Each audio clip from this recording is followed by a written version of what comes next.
Assalamualaikum warahmatullahi wabarakatuh. Perkenalkan, nama saya Tasbita Najma Khaulan Syahida dengan NIM 12160000209 akan menjelaskan tentang uji Wilcoxon. Nah, fungsi dari uji ini yaitu yang pertama untuk menguji perbedaan dua sampel berpasangan. Yang kedua yaitu menguji efektivitas suatu treatment. Dan yang ketiga yaitu alternatif dari uji paired t-test jika uji normalitas tidak dapat dipenuhi. Nah, untuk spesifikasinya yang pertama, data observasi berskala ukur sekurang-kurangnya interval.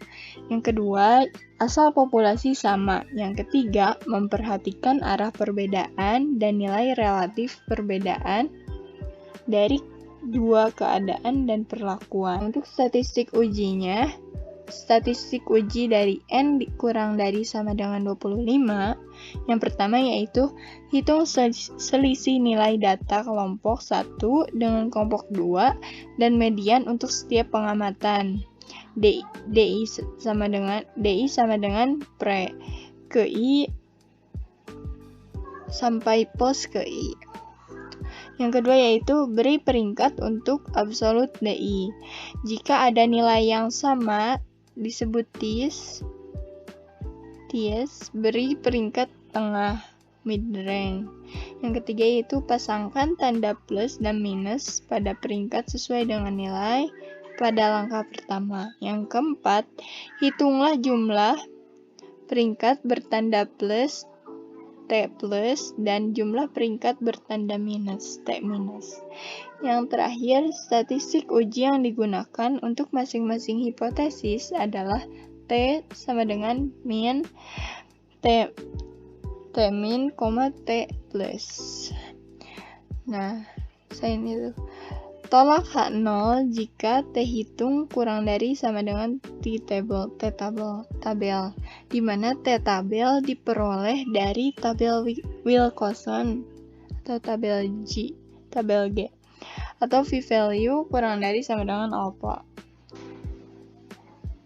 Nah, untuk statistik uji N lebih dari 25, untuk sampel yang besar, nilai statistik uji untuk uji Wilcoxon menggunakan pendekatan distribusi normal.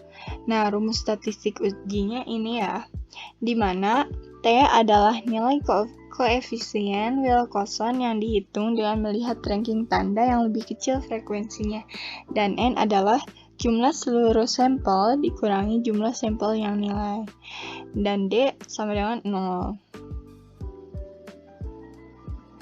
Nah, untuk uji satu arah, tolak H0 jika nilai mutlak Z hitung lebih besar dari Z alpha, diterima dalam hal lainnya atau value kurang dari alpha. Dan untuk uji dua arah, tolak H0 jika nilai mutlak Z hitung lebih besar dari Z alpha per 2. Nah, diterima dalam hal lainnya atau v-value kurang dari alpha. Nah, untuk contoh kasus pertama yaitu seorang psikolog ingin menguji apakah mengikuti sekolah pratika mempunyai efek terhadap daya persepsi sosial anak-anak. Nah, peneliti memberi skor untuk daya persepsi hasil pengamatan berkisar antara 0 sampai 100 untuk setiap anak. Nah, untuk menguji akibat mengikuti sekolah pratika terhadap skor daya persepsi sosial anak-anak, peneliti mengambil 9 pasang anak kembar yang identik. Secara random, satu dari anak kembar ditugaskan mengikuti sekolah selama satu periode dan satu yang lainnya di rumah saja. Nah, pada akhir periode, kepada masing-masing anak dilakukan tes mengenai daya persepsi. Ini ada ya tabelnya. Untuk hipotesis statistik yang di sini H0 adalah T1 sama dengan T2, yaitu daya persepsi sosial anak yang di rumah sama dengan anak yang masuk pratika. Sedangkan H0 T1 bukan dari sama dengan T2 adalah daya persepsi sosial anak yang di rumah dan anak yang masuk praktek berbeda. Nah, untuk angkanya itu 5%. Nah, di sini ada tabel ya. Lalu dijumlah.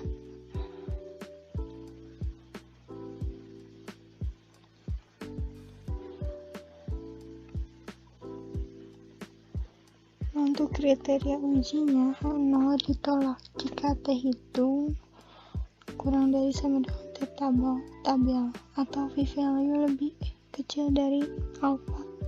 Nah, hasil perhitungan T hitung adalah sama dengan 4 dan alpha yaitu 0,05 dan N adalah 8.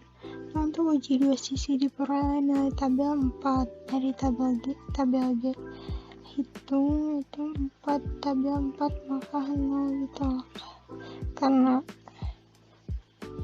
ini sama, jadi 0-nya ditolak. Untuk hasil SPSS-nya, nah jadi kesimpulannya, berdasarkan hasil tersebut maka dapat disimpulkan bahwa daya persepsi sosial anak yang di rumah dan anak yang masuk TK berbeda. Nah, sekarang kita masuk ke SPSS. Nah, di sini kita masukkan data dari soal yang tadi, lalu kita masuk ke variabel view. Di sini kita ganti namanya jadi sekolah dan rumah. Nah, ini untuk measurement kita ganti jadi sekolah. Nah, setelah itu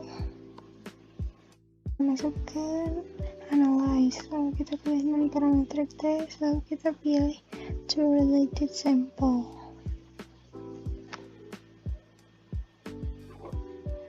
Nah, ini kita masukkan sekolah dan rumah ke test pair.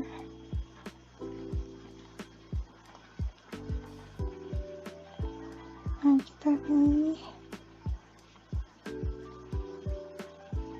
yang will concern saja. Oke. Ini ada negatif rank. Nah, jumlahnya 6 A untuk positive rank, jumlahnya 2 B, nilainya 5,33 dan 2,00. Nah, untuk signifikannya 0,50. Mungkin sekian dari saya, mohon maaf bila terdapat banyak kesalahan. Wassalamualaikum warahmatullahi wabarakatuh.